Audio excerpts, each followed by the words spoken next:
हमेशा सोने से पहले स्नान कर लीजिए, इससे बहुत फर्क पड़ेगा।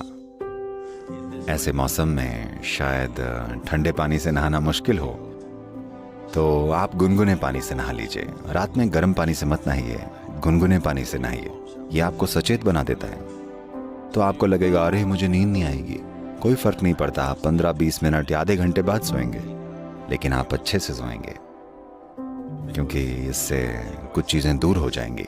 जब आप नहाते हैं तब आप सिर्फ त्वचा की गंदगी ही नहीं हटा रहे होते हैं। आपने गौर किया है, अगर आप बड़ी टेंशन या चिंता में हो या चाहे जो हो, आप बस नहाकर बाहर निकलें और ऐसा लगता है जैसे आपके सिर से एक बोझ हट गया है। क्या आपने इस पर ध्यान नहीं दिया है? तो बात सिर्फ त्वचा को धोने की नहीं है। जब आपके शरीर पर पानी बहता है तब बहुत सारी चीजें होती हैं। नहाना एक बड़ी ही प्राथमिक भूत शुद्धि है, क्योंकि आपके शरीर का 70% से ज्यादा हिस्सा असल में पानी है। अगर आप इसके ऊपर पानी डालें तो एक तरह का शुद्धिकरण होता है, जो कि त्वचा की सफाई से कहीं ज्यादा है।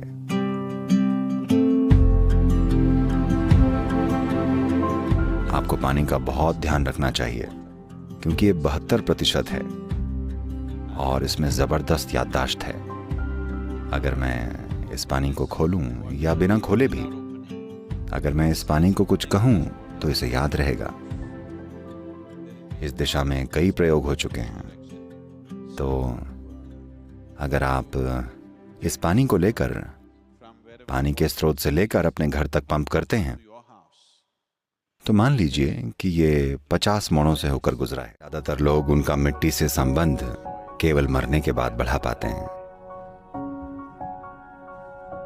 लेकिन ये बहुत जरूरी है कि आप जीते जी मिट्टी के साथ संबंध विकसित करें। मैं तो कहूंगा कि खासकर अब जबकि ये वायरस फैला हुआ है। यकीन मानिएगा, आप में से जो लोग किसी भी तरह मिट्टी से जुड़े हुए हैं, Here we call this Prithvi Prema Seva. That means getting involved with the soil in a very loving manner. हम यहाँ इसे पृथ्वी प्रेम सेवा कहते हैं, यानी कि मिट्टी से बड़े प्यार से जुड़ना। इससे आपके जीने की क्षमता, खाली जिंदा रहना काफी नहीं है। जरूरी है कि आप मजबूती से जिएं। मजबूती से जीने का मतलब ये नहीं है कि आप बड़े बड़े मसल्स बनाकर किसी पर हावी हों। मजबूती से जीना यानी यहाँ जीवन बड़े पैमाने पर घटित हो। इसके लिए आपको एक ऐसा शरीर चाहिए जो पूरी धरती को अपना ही एक हिस्सा माने, जो कि ये है। तो ये बहुत जरूरी है कि आप ऐसा करें। आप सभी जो यहाँ ईशा योग केंद्र में हैं, हम आपके लिए कुछ प्रक्रियाएं स्थापित करेंगे, ताकि कम से कम 3 दिन में एक बार आप सभी के हाथ और पैर मिट्टी में हों। बहुत जरूरी है।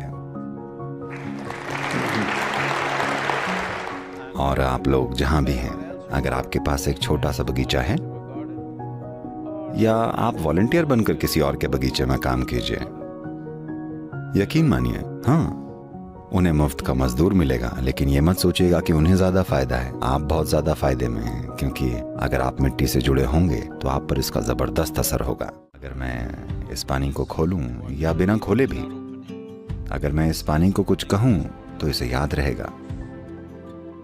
इस दिशा में कई प्रयोग हो चुके हैं। तो अगर आप इस पानी को लेकर, पानी के स्रोत से लेकर अपने घर तक पंप करते हैं, तो मान लीजिए कि ये 50 मोड़ों से होकर गुजरा है।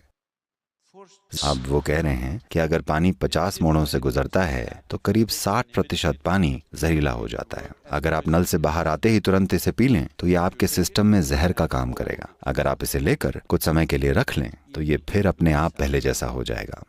इसीलिए हमारी परंपरा में आपकी दादी आपसे हमेशा कहती थी, आपको हमेशा पानी भर कर रखना चाहिए। इसको रात भर घर में अच्छे से साफ किए हुए बर्तन में रखना चाहिए। उस पर विभूति और कुमकुम लगानी चाहिए। एक फूल होना चाहिए, हाँ या ना? पारंपरिक घरों में आपको उसे सिर्फ अगले दिन सुबह ही पीना होता है, न कि जैसे ही ये घर में आए। आप इसे नहीं पीते क्योंकि इसमें हर तरह की यादें होती हैं। बहुत ही ज्यादा पारंपरिक घरों में लोग हर रोज पानी के बर्तन की पूजा करते हैं। Yes?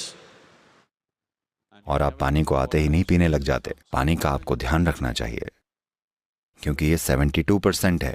ये फर्स्ट क्लास है, समझे? पासिंग मार्क से भी ज़्यादा है। आपकी ज़िंदगी में इस तरह के हमलों से मुकाबला करने की क्षमता बहुत बहुत ज़्यादा बढ़ जाएगी। अगर आप ऐसा करते हैं तो आप देखेंगे कि आपकी आधी हेल्थ प्रॉब्लम्स कम से कम 50% 6 हफ्तों में दूर हो जाएंगी।